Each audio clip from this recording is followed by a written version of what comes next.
Hola chiquillos, yo soy Ricardo y hoy estoy aquí para compartir una palabra más contigo. Hoy nuestra palabra tiene que ver con el aprendizaje, tiene que ver con fe, tiene que ver con milagros. Hoy nuestra palabra se llama aprendiendo en el fuego, ¿ya? Entonces, para entender eso, vamos a la palabra.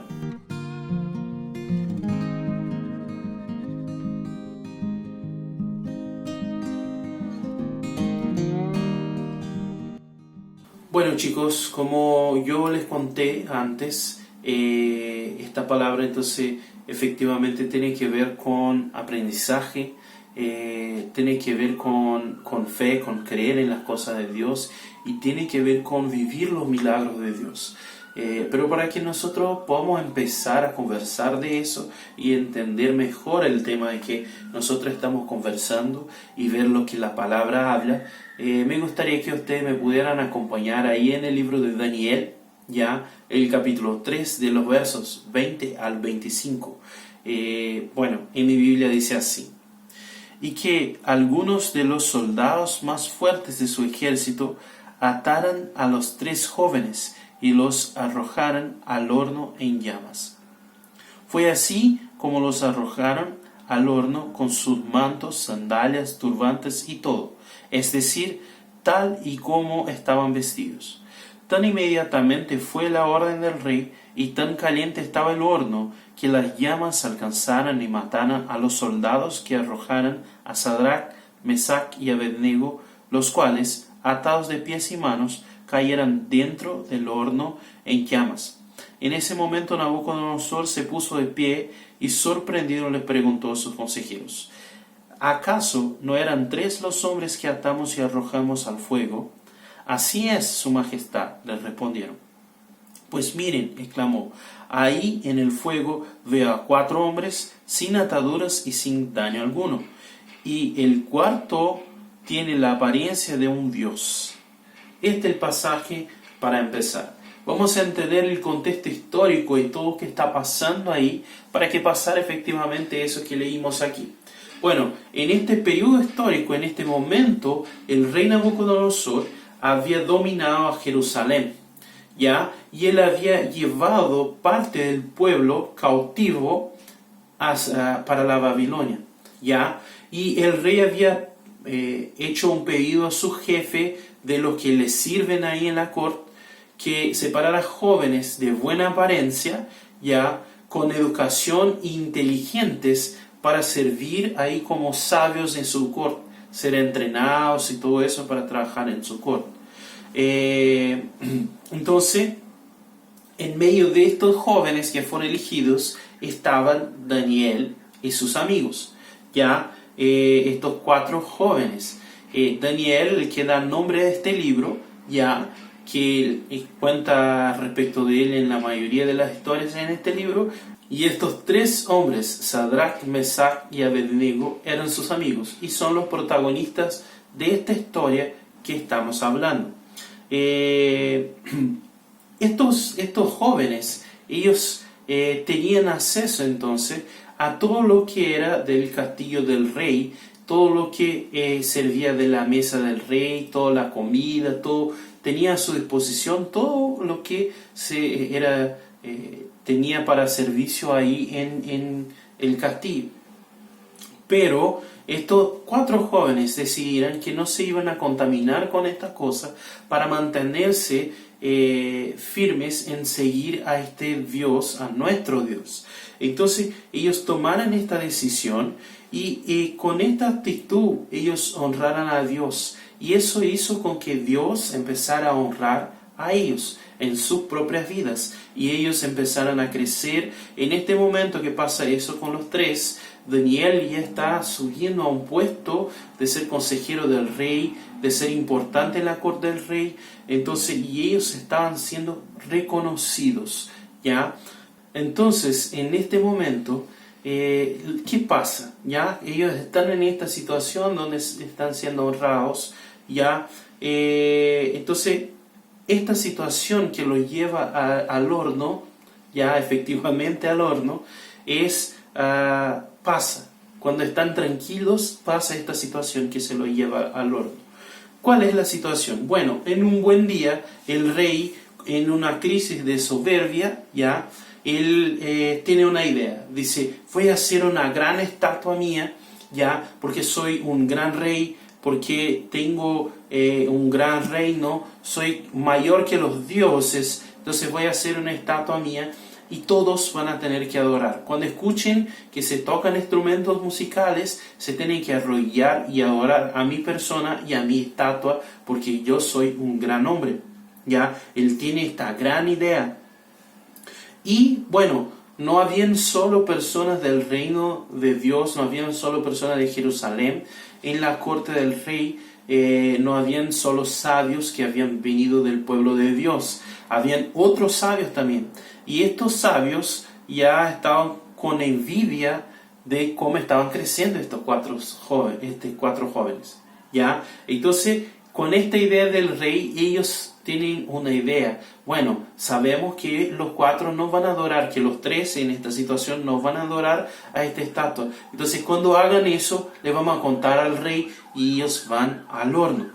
Pero por detrás de todo eso, de toda esta idea del rey, de toda esta situación de la envidia de los otros sabios ahí, tenemos también un plan del enemigo. Hay un plan del enemigo, hay un plan del diablo ahí, porque el diablo quiere siempre derrotar al reino de Dios, el diablo quiere siempre derrotar los hijos de Dios. Y entonces el diablo en esta situación quería humillar a estos hombres y quería entonces derrotar al reino de Dios. Entonces, por detrás de las situaciones siempre hay la mano del diablo. Hay una situación humana pasando, pero también hay una situación espiritual pasando. Y Dios quiere que prestemos atención en todo eso. Bueno, ¿y qué representa entonces arrodillar en esta situación? Era más que solamente arrodillarse delante de una estatua o alguna cosa. Arrodillarse era adorar a este hombre como un Dios, y era decir que este hombre es más importante que Dios en esta situación. Entonces, los tres se negaran a hacer eso por celo, por cuidado de las cosas de Dios.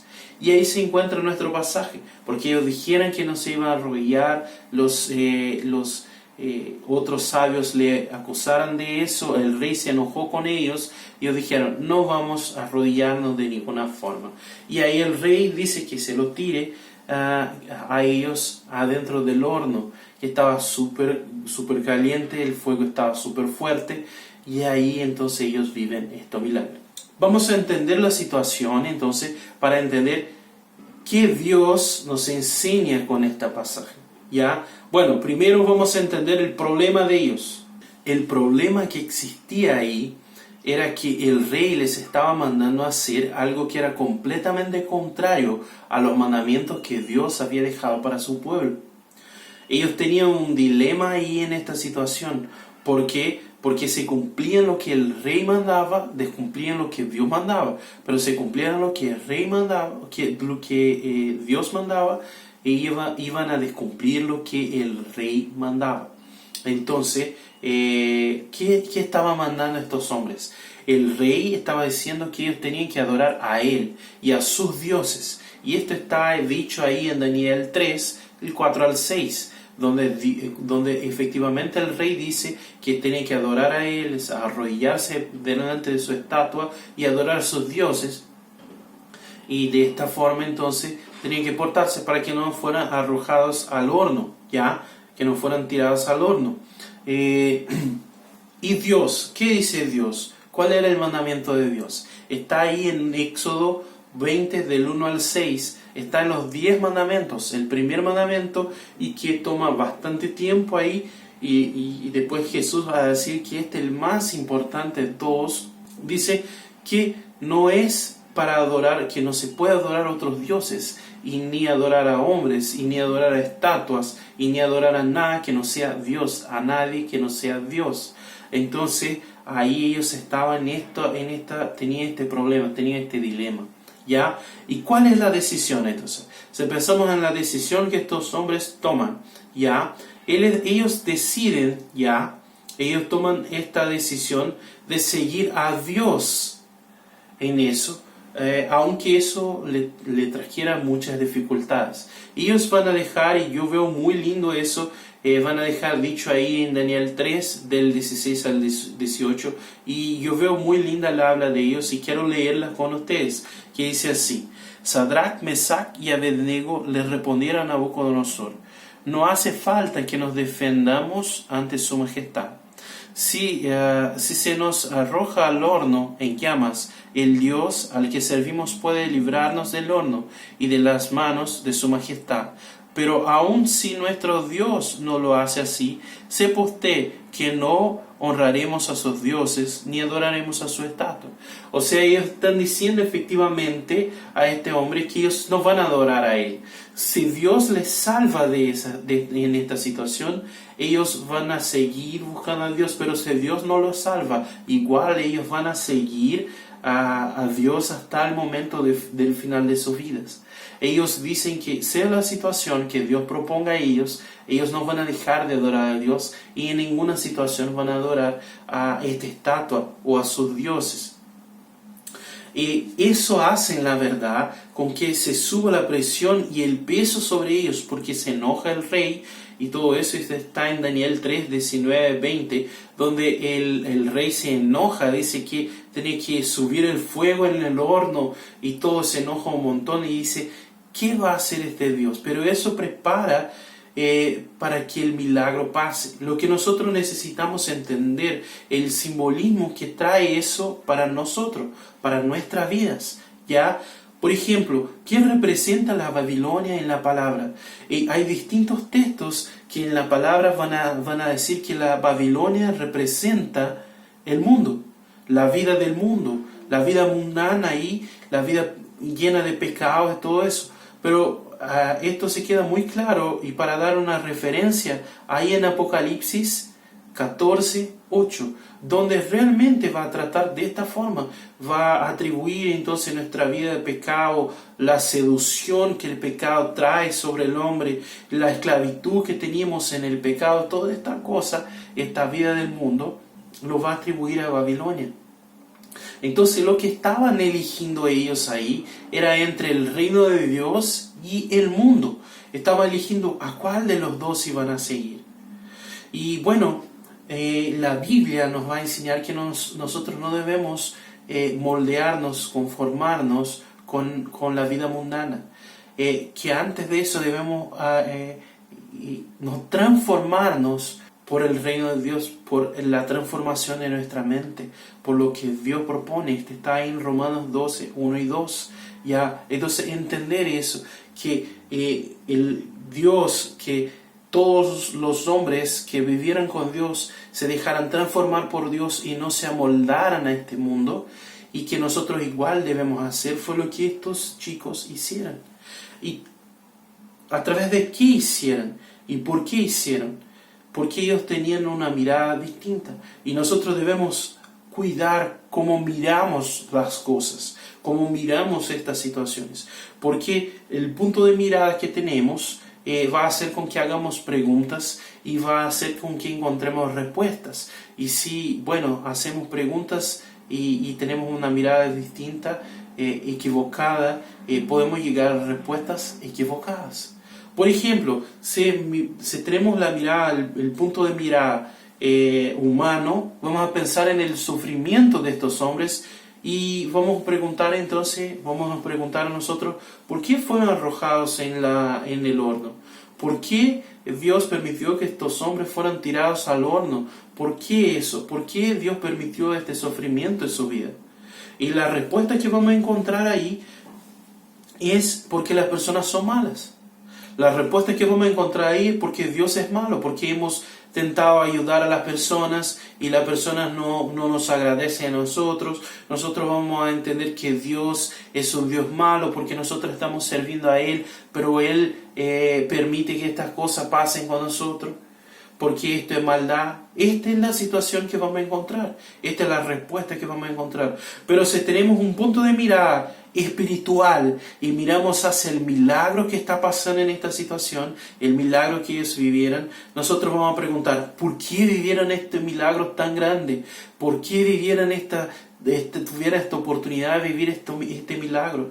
Y vamos a encontrar la respuesta para que la gloria de Dios se resaltara en sus vidas, porque ellos estaban buscando resaltar la gloria en sus vidas, y nosotros vamos a vivir lo mismo si buscamos eso.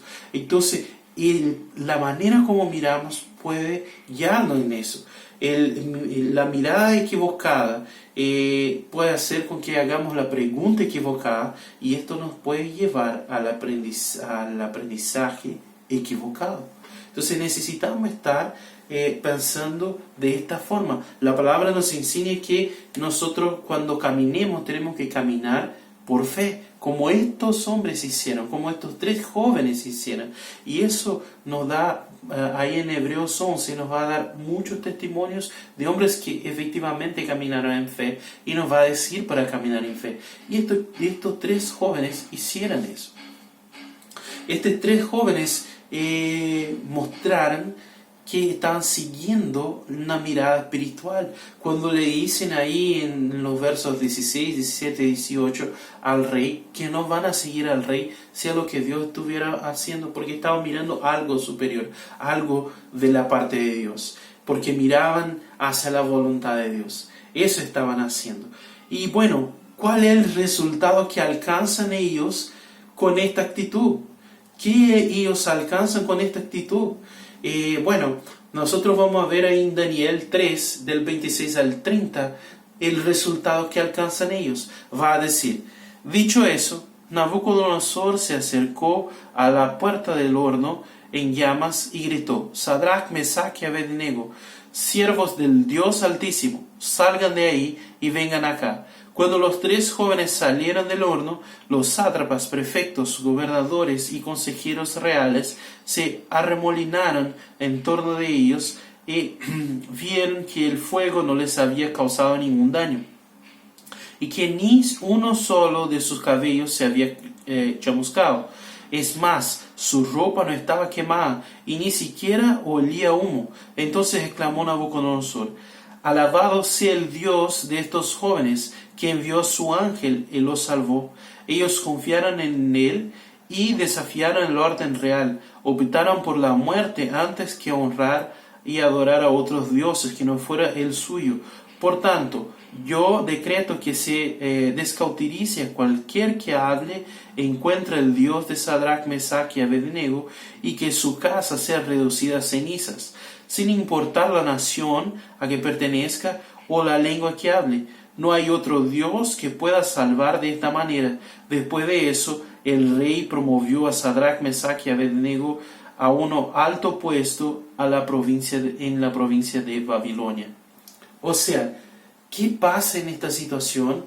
Ya empieza de una forma maravillosa con este rey que estaba loco, estaba creyendo que era mayor que cualquier Dios, adorando a nuestro Dios, al Dios de ellos. Pero en esta situación Dios honró aún más a la vida de estos jóvenes. Ve que al final ellos suben a puestos aún mayores en la provincia de Babilonia. Son reconocidos porque Dios toma esta situación que era una situación que lo iba a llevar a la muerte, y la cambia a aún más honra de lo que ya habían recibido antes, y suben a puestos más altos. Aquello que se podía pensar que iba a destruir ellos sirve de honra de la parte de Dios en la vida de ellos.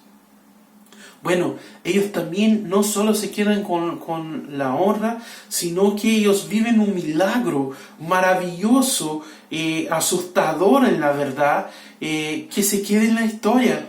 Yo no conozco efectivamente nadie que haya vivido un milagro tan grande o tan poderoso como este. Ya ellos son reconocidos en la historia del pueblo de Dios, y su nombre está marcado en la historia del pueblo de Dios con este milagro, y no solo en eso, pero en la historia del mundo, porque en todo lado del mundo se conoce a ellos. ¿ya? Lo que también resulta de eso es que el enemigo fue derrotar la vida de los tres. Ustedes se acuerdan que yo dije que había un plan del enemigo para derrotar el reino de Dios y para humillar a estos hombres. Pero al final quien es humillado es el enemigo y el reino de Dios prevalece porque estos tres hombres vivieran eso. Entonces el enemigo es derrotado. Pero arriba de todo eso ya está el hecho de que la palabra y Dios fueron honrados en esta nación. Esta nación, a través del rey, reconoció que no hay Dios mayor que nuestro Dios, mayor que el Dios de estos hombres. Se reconoce en esta nación esta transformación. ¿Y qué podemos aprender nosotros con eso que hemos hablado hasta este momento? El primero es que Dios está en el control cuando confiamos en Él. ¿Ya? Estos hombres, ellos vivieron eso porque confiaron en Dios, que Dios estaba en el control. Entonces, Dios, cuando nosotros confiamos en Él, Él está en el control de todas las situaciones y vamos a vivir lo que Él tiene programado, pero tenemos que confiar en Él. Otra cosa que podemos aprender, que cuando cuidamos de las cosas de Él, ya de las cosas de Dios, Él cuida de nuestras cosas, ya. Estos hombres estaban preocupados en cuidar de las cosas de Dios, estaban preocupados en cuidar, cuidar de la ley de Dios, en seguir adorando a Dios, y Dios cuidó de todo lo que estaba pasando con ellos. Y siempre trató de honrarlos cada vez más, porque ellos estaban cuidando de las cosas de Dios, y Dios cuidó de las cosas de ellos. Y la tercera cosa que podemos aprender con esta situación es que cuando tenemos ojos espirituales, naciones son tocadas. Ya, porque estos jóvenes tuvieron una mirada espiritual, miraron más allá de lo que estaba pasando en sus vidas y miraron el plan de Dios para eso, ya. Vivieron el milagro y esta nación fue tocada por lo que vieron que Dios hacía. Entonces esta nación reconoció a Dios y fue tocada por Dios porque estos hombres cuidaran de mirar espiritualmente. Eso quería compartir contigo porque sabes que eso ha tocado mi vida en los últimos tiempos. Entonces yo quería compartir contigo eso, ¿ya? Dios nos llama a vivir lo mismo. ¿Ya? Dios nos llama a vivir lo mismo. Él nos llama a ser sal y luz, como está ahí en Mateo 5, 13 y 14. Él nos llama a eso, a sermos sal y luz. Nos llama a hacer y vivir lo mismo que estos hombres han vivido. Entonces yo hoy te quiero desafiar a eso. ¿Ya? Te quiero pedir para que cierres los ojos y baje tu cabeza. Vamos a orar. Dios, delante de tu presencia, yo te pido que efectivamente esta palabra venga a vivir en nosotros, pero no solo en nuestra mente y corazón, que esté ahí, pero que ella sea práctica en nuestra vida, para que tengamos una experiencia práctica de eso. Nosotros queremos vivir en nuestros desafíos, aquellos que se presentan a nosotros, estas situaciones que son parecidas con esta en nuestras vidas, donde pensamos que vamos a ser humillados, muertos o derrotados, y ahí que nosotros nos mantengamos firmes en tu presencia, Dios, y que el milagro venga a nuestra vida, que nosotros vivamos el milagro y que naciones, personas sean alcanzadas por eso que tú haces en nuestras vidas. En nombre de Jesús te pido eso, que esto sea verdad en nuestra vida. En nombre de Jesús. Amén. Amén. Entonces, chiquillos, es siempre un gusto estar con ustedes. Si ustedes me acompañan hasta este momento, les pido que dejen su like, que comenten. Si ustedes ya vivieron esto, yo quiero mucho saber si alguien ya vivió una experiencia de estas. Cuéntenme en los comentarios, porque para mí sería maravilloso ver que aún hay personas que han vivido estos testimonios tan lindos. ¿Ya?